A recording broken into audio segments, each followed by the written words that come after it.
my bitch. Please don't get offended if I say. What's up? It's Old That's here, and you already know the vibes. Welcome to my channel where the voice of NYC talks about a little bit of this and a little bit of that. And before we get into the tea of the week, y'all already know the vibes. We always gotta get into the songs of the week. So let's get into it. Now going at number 1, we got Jim Jones' new album, At the Church Steps. Aunt Name been running laps in the media, whether it's in media or music. He's really been shaking some things up. Unlike most of his upbeat, playful songs, this album felt personal. He got songs like Back in the Day featuring Mano and Riot Angel, Call on Me featuring Dice Peso, shout out to him. We got into him a little bit in the last video. This album was something different, and like I said in my last video, this is a huge reason as to why I'm upset at the interview that The Breakfast Club conducted. Because instead of mainly focusing on this album and what it means to him, they focused on the drama, and that's really sad because this album really outshines any of the negativity that Jim Jones was in. And honestly, Uncle Jomo, respectfully, this was cinema. All pun intended. Shout out to Dice Peso. Now let's get into the next song. Next on the list, we got this artist that goes by the name of Alana Maria and her song Nobody Else. She hopped on that slizzy type beat, and honestly, I'm really feeling her voice on this track. If I had any way to explain exactly what I'm talking about, I would refer back to that Biggie movie when he was talking to Lil' Kim and she started rapping. She was rapping dumb hard, but then he told her to relax. Dudes want to hear some sexiness come out of a chick's mouth, not no gangster shit. And I feel like that's something that this girl right here is a great example of. I already told y'all what type of timing I really want New York City to be on. I'm tired of it. Too many beautiful women out here hopping on the beat talking like Roger from down the block. Like, what's going on? Your whole world changed when you... Your whole world changed when you heard me rap. There's no reason why you should be makeup down with the bust down wig, looking all good, and you talking about catching another female lacking. You supposed to be keeping it cute. And this is why Alana got a spot on the Songs of the Week list. She know how to keep it cute. I mean, if I have to keep it real, I listen to a couple of her other songs, and if I gotta keep it a mean, we can even talk about those. Love You Bad. I mean, she did a little bit of the Uchi Wally stuff, and Glorilla did that one time, and New York already told her about how they felt on that one. Cha-cha-cha. Do the cha-cha-cha. But you see the difference? You see when you keep it smooth and calm and cool, but you still pay homage? Some people just don't know how to do it, and I really gotta shout out my good sis. Keep having this sound on lock, because I'm telling you, you're doing something that most can't accomplish, period, point blank. So shout out to you, my good sis, and let's get into the next song. Now, next on the Songs of the Week list, speaking of that slizzy sound, we got Whatever For You by NTG and Bay Swag. Now, when I first came across this, I came across this on TikTok. I ain't gonna lie, TikTok, when it comes to putting people onto music, oh yeah, you definitely need to be heading over there. But as for NYC, all I can say is LFG. Let's freaking go. Because y'all been on a roll. And I don't know if y'all been hearing what I've been saying, because as we saw with the TMZ documentary situation, people be watching. So maybe y'all did. But y'all really been keeping y'all foot on my neck. Y'all been like, oh, she said she missed the New York City sound? Oh, we gonna give that back to her. And that's exactly what they've been doing. Shout out to NYC. Between him and Alana, and NTG, and every single body else on this list, it's just nothing but straight up vibes. Shout out to everybody that made it to the Songs of the Week list. You already know, if I got you on the list, that means we will be spinning. Let's get into the tea of the week, and I hope you guys give every song on the list a good listen. Now let's get into it. The Oscars have been buzzing lately in black media, and it's not because it was good. Conan O'Brien took advantage of the Kendrick Lamar and Drake beef and decided to make a joke during the halftime of the Oscars ceremony. Now, it had a lot of different opinions. A lot of people laughed, but most of the people that have been paying attention, they just peeped and moved accordingly. Now, I've given my opinions on Drake fans, Drake's responses, Drake's recent album that just came out, Drake's old music. I've given tons of opinions on Drake. But one thing that I will say is I'm not gonna join and point and laugh at Drake. Because at the end of the day, let's really talk about it. Okay, Kendrick Lamar and Drake, they had their beef, and I've shared it. It's a rap beef, period, point blank. There is no holds barred, period. I find it funny that certain people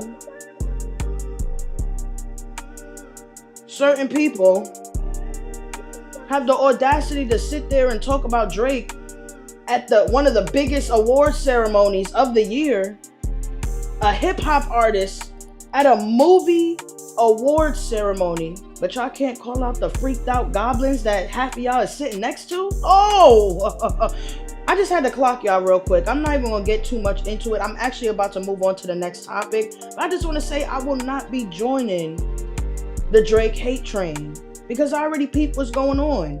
Y'all didn't call out none of y'all freaked out co-workers, but you want to call out Drake? I'm not joining it. Sorry. Same thing I said with Eric Adams. Yeah, Eric Adams was crooked, but it's funny how we calling him crooked more than we calling people who've done worse damage. So no, I won't be participating in kicking somebody while they down. No, I won't. And I don't feel comfortable doing it, period. Shout out to Drake, shout out to Kendrick.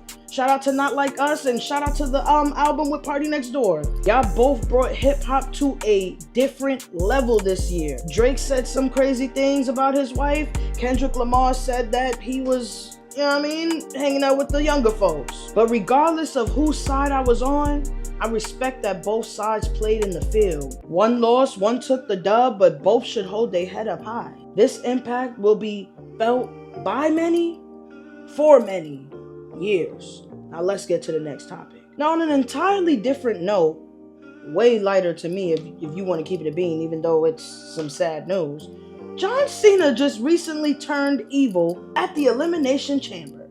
Now, if you're not a wrestling fan, you might as well just skip a couple minutes because I'm gonna get some things off my chest. But everyone is still in shock after John Cena betrayed the champion and paired with Evil Rock. My thing, I feel two different ways. On one side, I'm like, okay, dang, John Cena turned evil after all these years. But on the other side, I'm kind of happy. I'm not gonna hold you. I'm fairly young. By the time I started watching wrestling, that's when John Cena was on his Superman action figure type stuff. You feel me? And I had beef with him because I liked when he thought he was Eminem. I liked when he was battling random fans as they was waiting to go in. After a while, it just felt like he was playing a role. Now, I want to hear John Cena talking his talk. And I understand that it would be a diss to me, but respectfully, I think John Cena should have that crazy energy for everybody. I think the first thing John Cena should say when he come back and he address what happened is say, F all of y'all. I've been talking about hustle, loyalty, respect, and look where that got me. I'm holding myself back. Instead of becoming a 17-time world champion, I'm sitting here respecting our old legacy. Nah, F that. I'm ready to start I'm telling you, John Cena need to be on his own timing this year. And I am here for it. Any WWE fan, you want to hear how I feel? This is how I feel. Period, point blank. Shout out to John Cena. Period. I want to see you going back to the thugonomics. I want you to be out here looking like Paul Wall. This is a new era for John Cena, and I am all the way here for it. Now let's get into this next topic. Now I want to use this moment to speak on some real NYC stuff. So many people that's not from here won't know too much, but I would just like to spread the awareness because I went to a Catholic school growing up. Schools like Preston, All Hallows, Sacred Heart, and others have recently announced that they will be closing. And I'm talking about this because my old Catholic school fell victim to closing as well. And I understand how heartbreaking this news can be to many people of the Bronx because these schools were more than just Catholic schools. It was more than just a way to get closer to God. Many people that look at Catholic school, that's probably the first thing that they think of. These people want to send their kids to these schools because they want them closer to God. But when I went to Catholic school, it was way more than that. Respectfully, shout out to St. Joseph School. I mean, I might as well shout them out now. It's gone. But when I went over there, Not only did I learn how to play the flute and the piccolo, shout out to Mr. O, but I also had staff that treated me like family, that taught me things about myself that honestly, if I didn't learn it, would I be in front of this camera today? Education, it was top tier. And it breaks my heart that not a lot of people are even talking about it. These schools were a way for Bronx kids to get an experience outside of their neighborhood.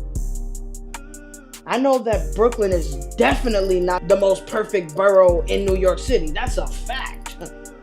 But they definitely have some schools that other kids can go to, and it could be an escape from the neighborhood that they come from. Manhattan, Queens. But the Bronx, we don't have many, and it disappoints me.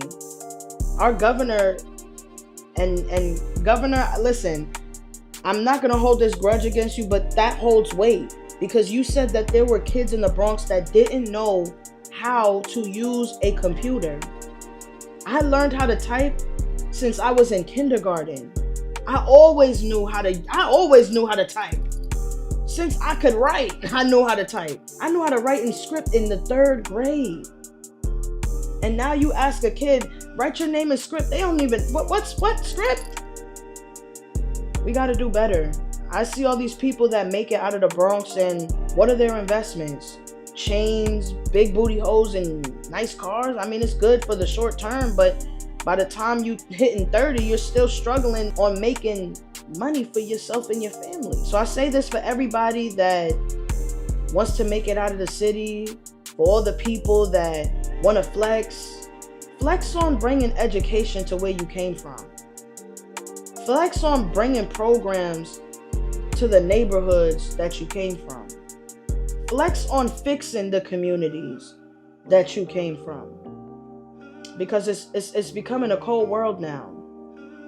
These kids are having a harder time to experience things. You got to move to Jersey in order to go to a good school. It's sad.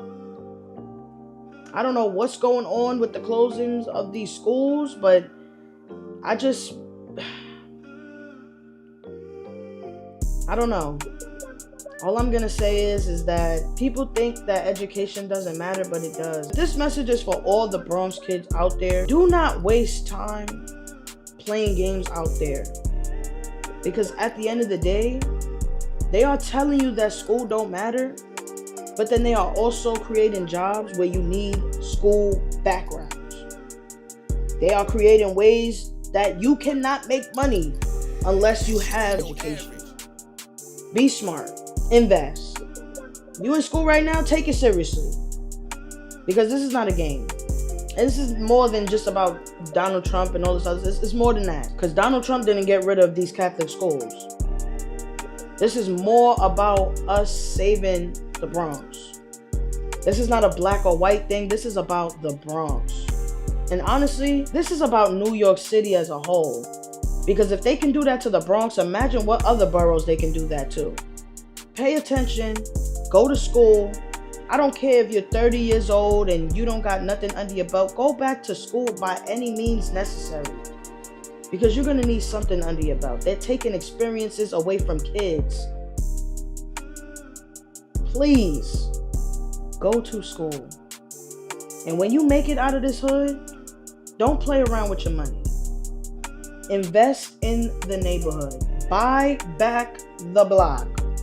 Now that's all. Now that's all I really have for today. I didn't have really much to speak on. I just wanted to touch on these newer topics that just recently came out. I hope you guys enjoyed this video. Like I always say, you already know what's coming up.